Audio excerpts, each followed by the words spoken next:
우리가 원수들의 손에서 풀려나 아무 두려움 없이 한평생 당신 앞에서 거룩하고 의롭게 당신을 섬기게 하셨네. 찬미 받으소서. 주 이스라엘의 하느님, 주님은 당신 백성을 찾아오셨네. 알렐루야. 하느님은 세상을 너무나 사랑하신 나머지 외아들을 내주시어 그를 믿는 사람은 누구나 영원한 생명을 얻게 하셨네. 알렐루야.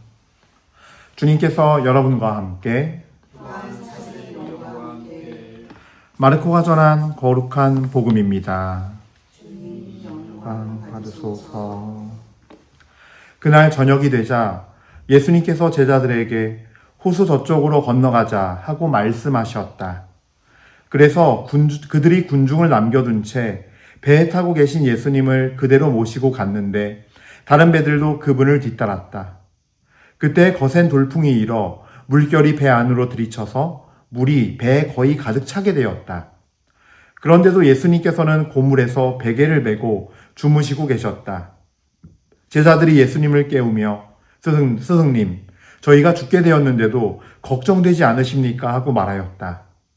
그러자 예수님께서 깨어나시어 바람을 꾸짖으시고 호수더러 잠잠해져라, 조용히 하여라 하시니 바람이 멎고 아주 고요해졌다. 예수님께서는 그들에게 왜 겁을 내느냐? 아직도 믿음이 없느냐? 하고 말씀하셨다. 그들은 큰 두려움에 사로잡혀 말하였다. 도대체 이분이 누구이시기에 바람과 호수까지 복종하는가? 주님의 말씀입니다.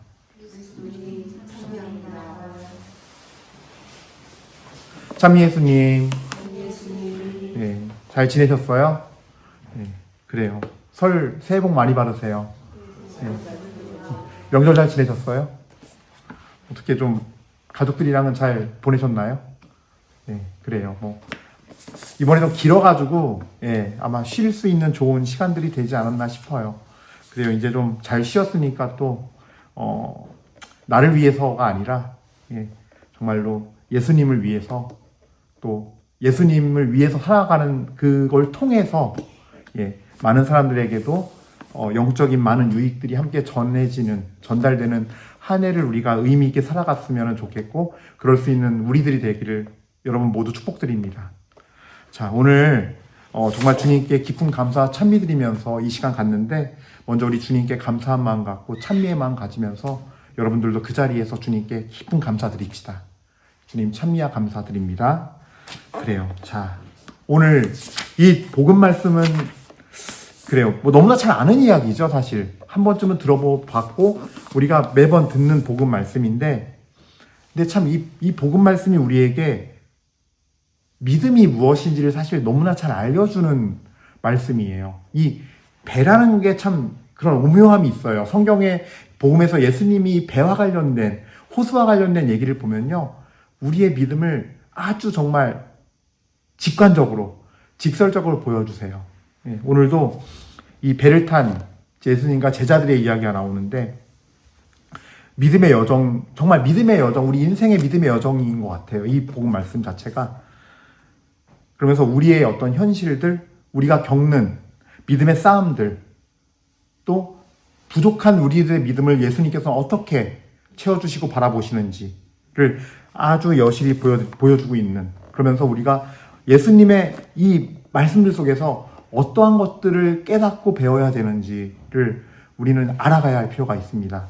사실 마테오, 마르코, 루카복음이라는 이 공관복음서의 매력은요, 이 말씀 속에서 예수님이 어떤 믿음을 바라시고 어떻게 너희가 사랑하고 살아가길 바라시는지 아주 주님께서 좋아하시고 싫어하시는, 그래서 따라야 할 것과 따르지 말아야 할 것에 대한 내용을 사실 잘 소개해주고 있어요.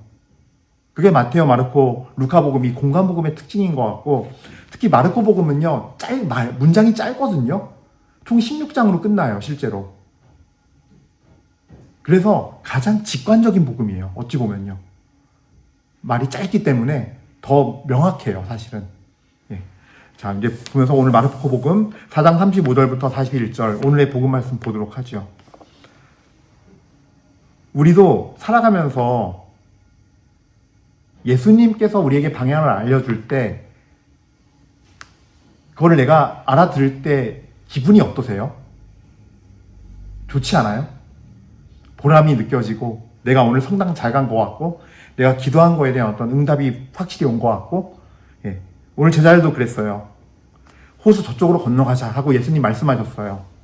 그래서 군중을 남겨두고 뭐 여기 군중들과 이제 막 하루 종일 복음을 전하고 예수님께서 또 병도 고쳐주시고 하면서 아마 온갖 또 주님의 풍성한 은혜가 내렸을 거고 그럼 어찌 보면 정말 하나님 안에서 영광이 있던 그 자리, 역사가 있던 그 자리인 거죠. 근데 그런 것들 제자들이 다 예수님께서 가시자니까 다 내어놓고 딱 갔어요. 저쪽으로 가자니까 이제 저쪽을 향해서. 우리도 그렇잖아요. 그랬을 때 정말 따르고 이럴 때 사실은 새로움이 느껴지고 설렘이 느껴지고. 근데 37절부터 보면 이런 말씀이 있어요. 그때 그분을 뒤따랐다. 그때 거센 돌풍이 일어 물결이 배 안으로 들이쳐서 물이 배에 거의 가득 차게 되었다. 우리는 주님께서 초대하시는 여정을 따라가면서 많은 경우 이런 어떤 문제에 직면하게 돼요. 주님께서는 우리를 영원한 생명은 보장하셨어요, 우리에게. 나를 믿고 따르면 내가 너에게 영원한 생명을 주겠고, 나는 요한복음 14장에 하신 말씀도 뭐예요? 나는 길이요 진리요 생명이다. 그리고 내가 너희 집을 마련하러 간다 그랬어요. 너희가 나중에 있을 영원한 거처, 그 집을 내가 마련하러 간다. 근데 예수님께서는 그 약속은 안 했어요. 내가 너와 함께 할 거고 하지만 너 함께 하면서 아무 일 없게 네가 생각하는 대로 다 이뤄줄게 는 약속하신 적이 한 번도 없어요. 예수님을 따르면 거센 돌풍이 일어 물결이 배 안으로 들이치는 일도 생기는데 어떨 때는 배에 거의 가득 차서 가라앉기 직전까지도 가요. 이게 예수님과 함께 사는 사람의 그냥 현실이에요. 누구나 자기 자리에서 배에 물이 들이치고 정말 배에 물이 가득 차서 정말 내가 죽을 똥살똥이 되는 상황도 갈 수 있어요. 예. 영원히 함께 하겠고 영원한 생명을 약속하셨지 가는 동안 안락하고 편안한 삶을 약속하진 않으셨거든요. 근데 우리는 이 부분에서 사실은 혼돈을 느끼고 내가 잘못 가고 있는 건가 되묻게 되고 그러거든요. 묻지 말라는 게 아니에요. 예, 그 가운데서 우리는 모르겠으면 물어야 돼요. 그거는 당연한 거예요. 뭔지 아시죠? 예. 그거는 내가 주님과 연결되어 있기 때문에 물어보는 거예요. 근데 문제는 오늘 제자들의 모습이에요. 그렇게 물이 가득 차게 될 때까지도 재밌는 게 이 표현이 나와요. 38절에 그런데도 예수님께서는 그물에서 베개를 베고 주무시고 계셨다. 이거는요 예수님을 통해서 지금 여기 있는 사람들의 영혼의 상태를 보여준 거예요. 아니 배에 물이 가득 차서 지금 가라앉게 생겼는데 배꼽물에 누워있으면 물에 안 젖나요? 예수님은? 이 배가 타이타닉이에요? 배꼽물이 너무 높아가지고 물이 밑에 가득 차도 난 몰라요? 천억, 2천억짜리 배예요? 아니잖아요. 그냥 제자들이 탄 배 그냥 빠네요. 그냥 배꼽물에 누워있으면은 머리는 좀 편하겠죠. 근데 물이 차량차량 다 찼는데 예수님 뭐 다 젖고 상식적으로 물 다 젖고 있는데 지금 찬물이 들이치는데 말이 안 되잖아요. 예. 그러니까 굉장히 어떤 우리 영혼 상태를요, 굉장히 잘 표현한 거예요. 예수님이 주무시는 게 아니라 너네 영혼이 이렇게 잠들어 있었어 이것들아라고 예수님은 탁 찍어 가르쳐 주는 거예요. 이 배는 한 공동체의 영적 모습이기도 하지만 여기서는 또 나 혼자 가는 여정이라면 어때요? 내 영혼의 모습인 거예요. 이 복음에서는. 네. 내가 자는 게 아니라 네 영혼이 그렇게 잠들어 있단다 이거사. 더군다나 이제 이 복음으로 돌아갔을 때 예수님의 제자들 중에 몇몇은 어떤 사람들이에요? 갈릴레아어를 매우 잘 아는 어부들이에요. 어떻게 하려고 그랬어요? 내 힘으로 내가 해보려고 그랬어요. 안 되니까 지시를 내렸겠죠. 야, 유다야, 놀지 말고 이것 좀 해. 저기, 너도 저기 혁명다운 시몬, 너도 지금 이거 도와줘. 네. 마테오야, 너 세리 마테오, 너 이거 도와줘. 네. 안 되니까 힘을 합쳤겠죠, 자기들끼리. 그래도 안 되니까 그제서야 예수님한테 가서 예수님한테 마치도 어쩜 그렇게 무관심하냐는 듯이 얘기해요. 우리가 다 죽게 되었는데 걱정도 안 되십니까? 네. 예수님이 걱정은 안 하셨어도 죽게 되었다는 걸 모르셨을까요? 아니거든요. 네. 거기 있는 제자들이 깨어나서 예수님을 쳐다보자 예수님도 일어나셨어요. 그러니까 예수님이 잠들고 예수님이 일어난 게 아니라 그들의 모습을 적나라하게 보여준 거예요, 예수님은요. 뭔지 알겠죠? 그게 믿음인 거예요. 근데 우리가 예수님을 잘못 믿으면요, 이런 시험이나 물결에 배가 들이치는 일이 벌어졌을 때 이렇게만 생각하는 거죠. 내가 뭘 잘못했나? 문제가 있으면 안 되는 거로만. 문제가 있을 때 그 문제를 넘어서 계신 주님을 신뢰하는 것부터 우리는 가져야 되는 거죠. 믿음은 히브리서 11장 오늘 1절 독서 말씀에 형제 여러분, 믿음은 우리가 바라는 것들의 보증이며 보이지 않는 실체들의 확증입니다. 지금 우리 앞에 문제가 커 보여도 예수님이 안 계시는 것 같이 내 눈에 안 보여도 그 보이지 않는 그분을 바라면서 내가 바라는 것들에 대해서 보증해 줄 수 있는 유일한 분, 지금 보이지 않지만 그것들을 바라고 희망하는 그 마음을 가지고 가야 한다는 거예요. 예수님부터 봐야 하는 거예요. 그래서 이 문제가 엉망진창이고 내가 감당할 수 없고 나는 이 문제로 내 모든 삶이 와르르 무너질 것 같지만 그걸 넘어서 계신 그분, 바라는 것들의 보증 자체가 예수님이세요. 보이지 않는 실체들을 확증해주는 유일한 분이 예수님이세요. 사실은 거기로 가라는 말씀을 우리는 오늘 듣고 있는 거예요. 이제 좀 복음이 들어오시죠. 이제 좀. 그래서 이런 일이 있을 때 잘못했냐 잘했냐, 내가 뭐 죄를 졌냐 안 짓냐의 문제를 보는 것보다 더 중요한 문제는 주님이 지금 어디 계신지, 주님을 찾으십시오. 찾으면 알려주시고 정리하시는 것, 그분의 힘으로 이루어져요. 내가 다 할 것 같지만 내 힘으로 하는 것이 아니라는 거예요. 우리는 먼저 주님을 앞에 세우고 먼저 두려움을 떨쳐버리고 주님 안에서 사랑으로, 평화로, 인내로, 온유로 서 있어야 되는 거예요. 그분이 주시는 마음으로 서 있어야 되는 거예요. 가장 중요한 것이. 그러지 않았을 때 하느님은요, 부적처럼 돼버려요. 제가 오늘 좀 묵상하다가 찾아봤는데 사무엘상권 4장 1절부터 22절이 뭐냐면요, 이스라엘 백성들이 필리스티아인이랑 싸워요. 근데 첫 판에서 졌어요. 그러자 사람들이 우리 대사제에게 얘기를 해서, 엘리에게 얘기해서 우리 하느님의 궤를 갖고 옵시다 라고 얘기해요. 갖고 왔어요. 막 난리가 났다. 막 함성을 지르고 정말 땅이 흔들릴 정도로 함성을 쳤다라고 성경은 얘기하고 있어요. 그러자 필리스티아인들이 염탐꾼들을 보내서, 야, 이 무슨 일이냐? 쟤네가 왜 저러냐?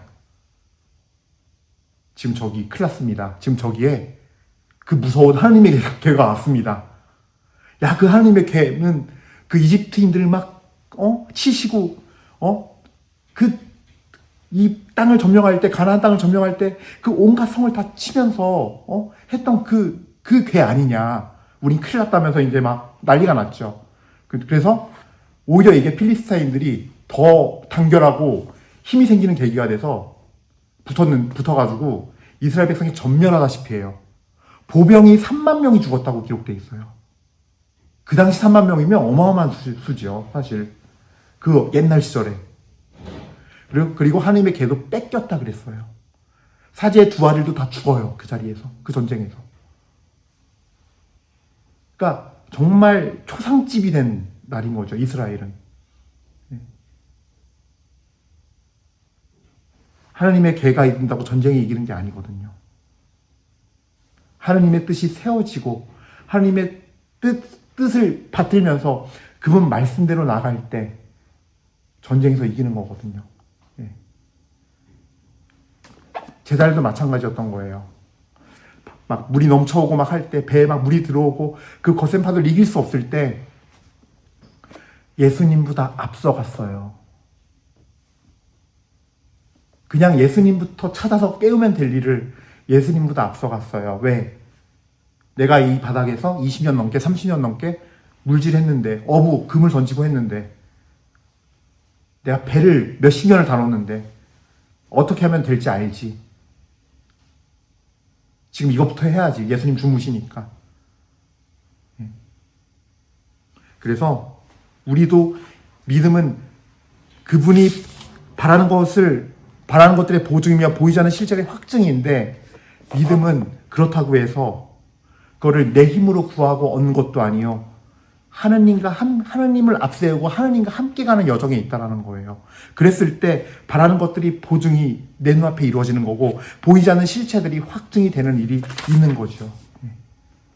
어쨌든 오늘 여러분들 이 복음 말씀을 잘 마음에 새기고 깊이 알아두었으면 좋겠어요. 그리고 그렇게 사셨으면 좋겠어요. 일이 있고 문제가 있을 때 분명히 일이 있고 문제가 있을 거예요. 지금 다. 그죠? 없으면은 좋은 게 아니에요. 그게 안락하고 좋은 게 아니에요.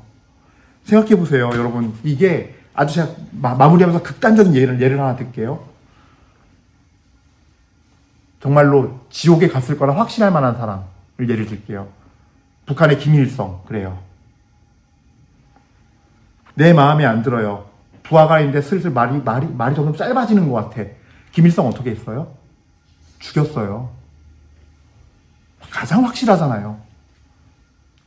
기쁨도 만들고 뭐하고 해서 먹고 놀고 자는 거 평생 아무 걱정 없이 권력과 부와 명예를 다 누렸어요.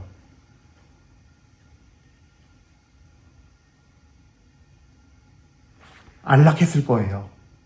본인 마음은 불안했을지언정 안락했을 거예요. 결국은 거리가 나한테 대항할 거리가 없으니까, 내 앞에서 말 한마디 함부로 못하니까. 그게 뭐예요? 그게 복된 삶이에요? 축복이에요? 아니에요. 가장 극단적으로 하면 그렇게 가는 거예요. 그걸 바라면.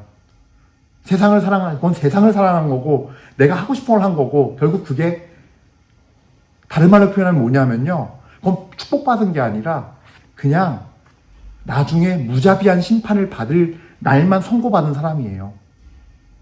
그것밖에 안 되는 거예요. 근데 우리는 세상을 사랑하니까 잘 먹고 잘 사는 게 너무 화가 나는 거예요. 왜? 나도 안락하고 싶거든요. 이 배를 가면서 그냥 그저 풍랑 한 번 없이 안락하게 잘 가고 싶거든요. 무사히. 이 배가 흔들리고 무너지고 물에 빠지면 우리 다 죽으니까. 근데 믿음의 여정은 그런 여정이 아니라는 거. 파도도 있고 물결도 치고 배에 물이 가득 차기도 하고, 하지만 중요한 건 계속 예수님이 잠자는 상태, 즉 내 영혼이 죽어있고 잠자는 상태가 되지 말고 예수님과 함께 깨어가야 한다라는 것. 그 여정을 우리 모두가 확실하게 또 주님 안에서, 주님의 사랑 안에서 정말로 함께 그리스도 안에서 잘 걸어갈 수 있는 은혜가 있기를 바라겠습니다. 여러분 모두를 주님의 이름으로 축복드리고 그런 삶이 여러분에게 펼쳐지기를 기도드립니다. 아멘.